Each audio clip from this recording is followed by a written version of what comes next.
Shalom, saudara yang diberkati Tuhan.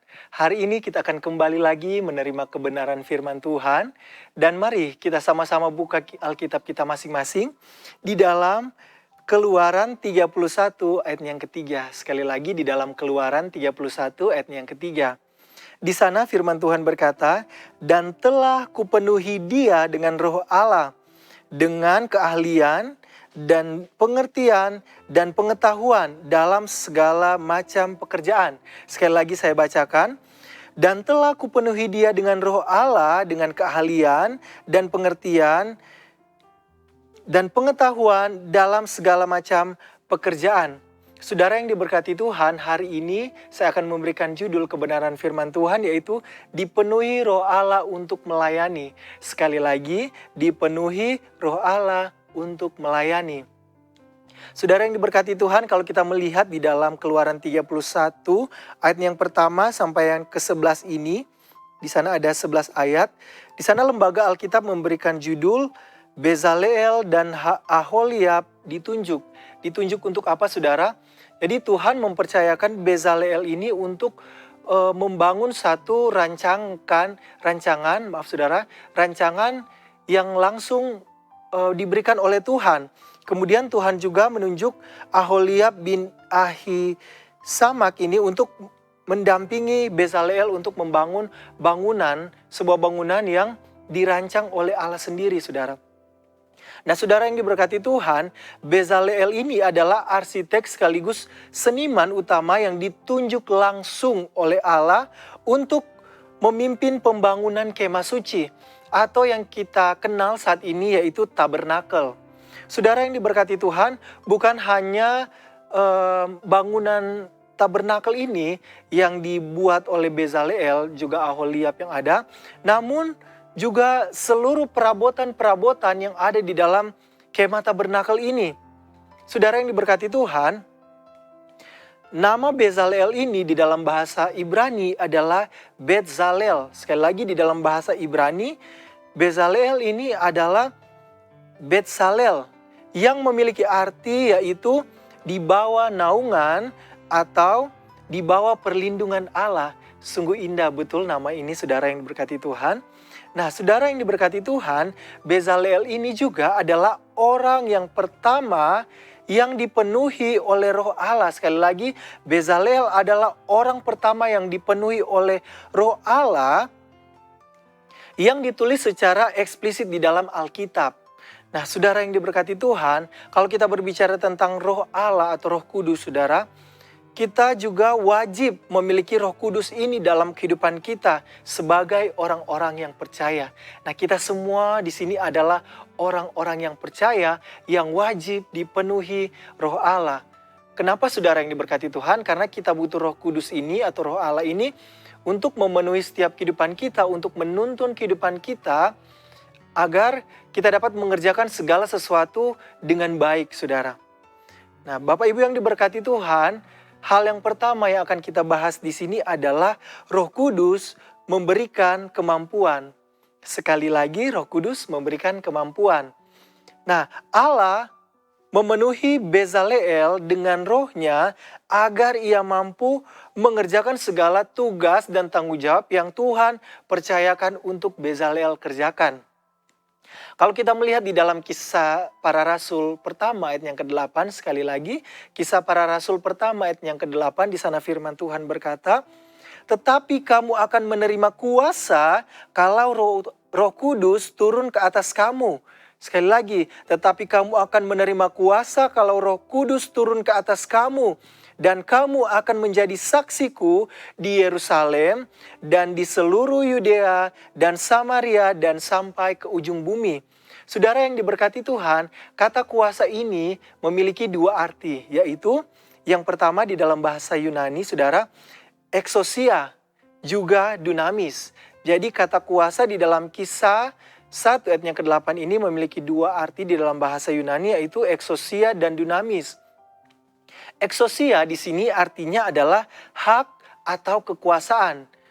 Kemudian dunamis adalah kuasa juga kemampuan. Nah, kata kuasa yang digunakan dalam Kisah 1 ayat yang ke-8 ini adalah dunamis, yaitu kuasa atau kemampuan. Saudara yang diberkati Tuhan, sebagai orang percaya kita butuh yang namanya Roh Kudus di dalam kehidupan kita. Nah, ketika Roh Kudus itu memenuhi kehidupan kita, maka kita akan menerima yang namanya kuasa atau kemampuan. Kita akan menerima yang namanya dunamis itu di dalam kehidupan kita, saudara. Nah, oleh sebab itu, janganlah kita meremehkan kemampuan yang Tuhan beri dalam setiap kehidupan kita. Apakah kita itu bisa bernyanyi, bisa bermusik, cakap dalam berbicara, saudara? Nah, itu adalah kemampuan-kemampuan yang Allah beri di dalam setiap kehidupan kita. Oleh sebab itu, mari kita jangan sekali-sekali kita meremehkan setiap kemampuan yang Allah berikan dalam setiap kehidupan kita, saudara.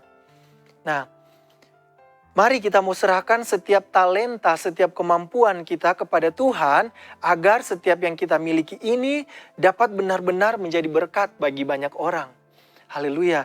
Nah, hal selanjutnya, saudara yang diberkati Tuhan, bahwa Tuhan memakai setiap keahlian kita untuk kemuliaan nama Tuhan. Sekali lagi, Tuhan memakai setiap keahlian atau kemampuan yang kita miliki saat ini, yaitu untuk kemuliaan nama Tuhan. Saudara yang diberkati Tuhan, Bezaleel dipanggil bukan untuk menjadi seorang nabi atau bukan untuk menjadi seorang imam, melainkan Bezaleel dipanggil untuk menjadi seorang pengrajin. Nah, saudara yang diberkati Tuhan, ini menunjukkan bahwa setiap pekerjaan yang dilakukan bagi Tuhan itu memiliki nilai yang sangat mulia. Haleluya, puji Tuhan. Saudara yang diberkati Tuhan, kita mau melihat di dalam Kolose 3 ayat yang ke-23 sampai ke-24. Di sana firman Tuhan berkata, apapun juga yang kamu perbuat, perbuatlah dengan segenap hatimu seperti untuk Tuhan dan bukan untuk manusia. Kamu tahu bahwa dari Tuhanlah kamu akan menerima bagian yang ditentukan bagimu sebagai upah. Kristus adalah Tuhan, dan kamu adalah hamba. Oleh sebab itu, saudara yang diberkati Tuhan, mari setiap apapun profesi atau pelayanan yang Tuhan percayakan untuk kita kerjakan, saudara, mari kita mau kerjakan dengan sungguh-sungguh dan dengan segenap hati kita seperti untuk Tuhan dan bukan untuk manusia. Haleluya. Selanjutnya, saudara, hal selanjutnya yang akan kita lihat hari ini adalah hikmat dari Tuhan membuat pelayanan kita berdampak. Haleluya. Sekali lagi, hikmat dari Tuhan membuat pelayanan kita berdampak. Nah, Allah memberikan pengertian dan pengetahuan kepada Bezaleel juga Aholia pada waktu itu, saudara, agar hasil yang mereka kerjakan ini sesuai dengan kehendak Tuhan. Saudara, kalau saya boleh katakan bahwa pekerjaan mereka berdua ini adalah pekerjaan yang sangat luar biasa. Kalau kita belajar tentang bagaimana mereka membuat sebuah tabernakel ini, saudara, saya belajar tentang cara membuat tabernakel ini adalah hal yang menurut saya sangat-sangat luar biasa. Karena di setiap dimensi dari bangunan ini ada ukuran-ukuran tertentu, saudara. Dari panjang kali lebar. Dan semua itu bukan dari ukuran manusia. Juga bukan ukuran dari Bezaleel dan Aholiab ini. Tapi semua ukuran ini daripada Tuhan. Luar biasa kan tuh? Luar biasa ya Tuhan yang kita miliki saat ini ya, saudara yang diberkati Tuhan. Betapa luar biasa Allah yang kita miliki saat ini, saudara yang diberkati Tuhan. Setiap detail dari tabernakel ini telah disediakan Tuhan. Oleh sebab itu maka ditunjuklah Aholiab juga Bezaleel ini, saudara, untuk mengerjakan tabernakel ini. Nah, kita melihat di dalam Amsal yang kedua ayat yang ke-6, sekali lagi Amsal 2 ayat yang ke-6, di sana firman Tuhan berkata, karena dari Tuhanlah yang memberikan hikmat, dari mulutnya datang pengetahuan dan kepandaian. Haleluya. Hanya daripada Tuhan datang segala pengetahuan kita, saudara. Datang segala kepandaian kita. Hanya daripada Tuhan. Oleh sebab itu, saudara, kita membutuhkan yang namanya Roh Kudus hadir di dalam kehidupan kita agar kita memiliki hikmat, pengetahuan, dan kepandaian. Haleluya. Saudara yang diberkati Tuhan, oleh sebab itu sebelum kita mengambil segala keputusan atau tindakan dalam setiap kita melayani Tuhan, mari kita mau minta hikmat daripada Tuhan. Nah, demikian, dan saudara yang diberkati Tuhan, dengan hikmat inilah kita dapat melayani dengan benar, dengan bijaksana, dan membawa kemuliaan hanya bagi nama Tuhan.